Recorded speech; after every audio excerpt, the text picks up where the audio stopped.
It's Tuesday, January the 19th, 2021. And so I got two pictures this morning. Monty Plott sent me a photograph of Mount Lynn Lowry taken from Plott Creek, and man, it looks snowy and cold.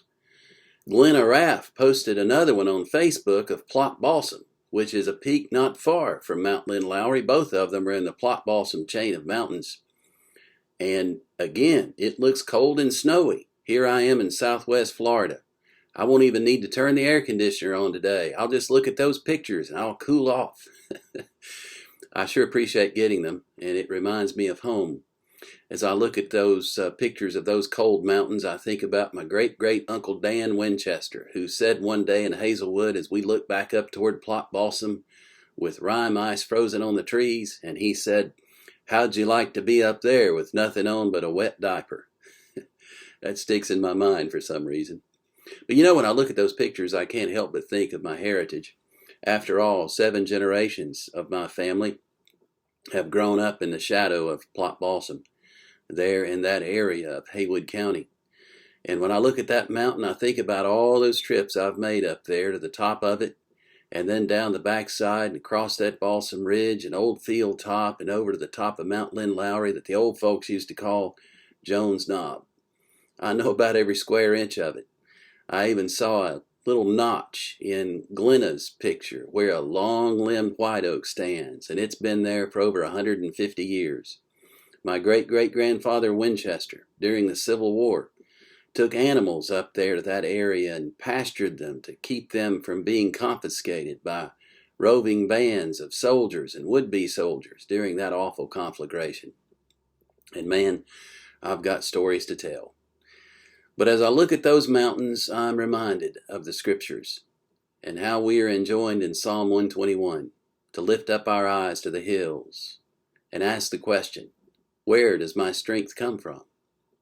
All of us need to ask that question in these days when we are facing such uncertainty, having experienced the COVID-19 pandemic, and then also watching the upheaval unfold before our eyes at the nation's capital.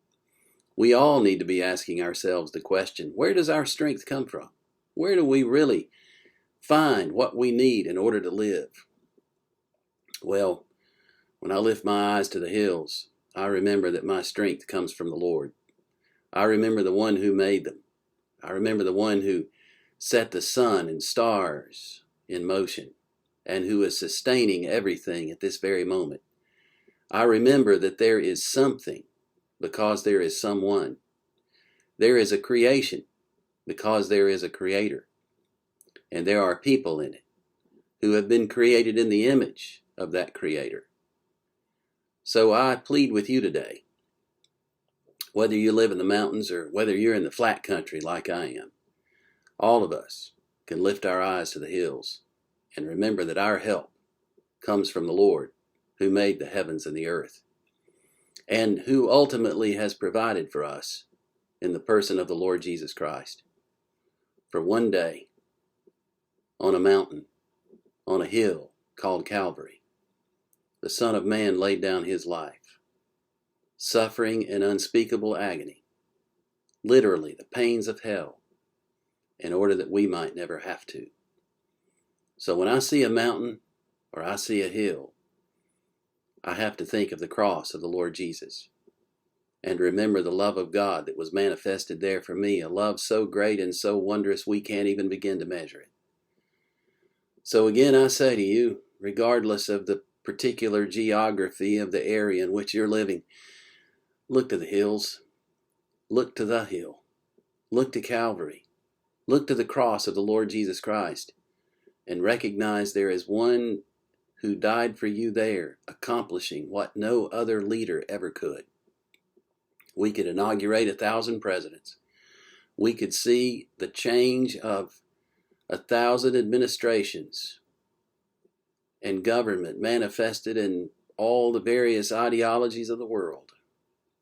And none of them together, or all of them together, could not achieve or accomplish what that one man, what that one God-man did for us on that day so long ago. There is hope, and that hope is found in the Lord. Look to Him today. trust Him and love Him and serve Him. He will never fail you. May God bless you as you think about that.